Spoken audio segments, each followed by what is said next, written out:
আসসালামু আলাইকুম। আজকে একটি আমল আমি আপনাদেরকে শিখিয়ে দেব, যেটি আমি আমার লাইফে সেটি রেগুলারলি করি।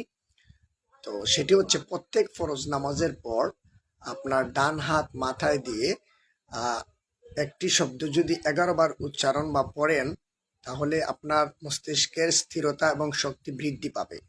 তাহলে এই দোয়াটি হচ্ছে ইয়া কাউইয়ু ইয়া কাউইয়ু ইয়া কাউইয়ু।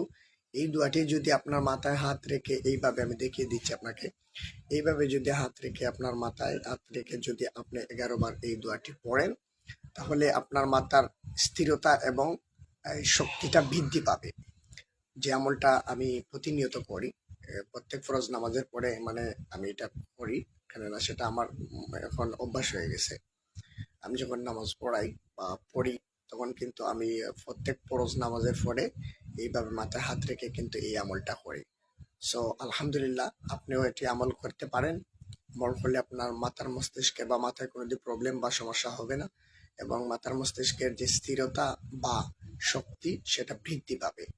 সো সেটা আমি আবার বলছি, ইয়া কাউইয়ু ইয়া কাউইয়ু ইয়া কাউইয়ু 11 বার পড়বেন। ডান হাত মাথায় রেখে 11 বার এই শব্দটি পড়বেন, তাহলে দেখবেন আপনার মাথা সবসময় সুস্থ থাকবে ইনশাল্লাহ।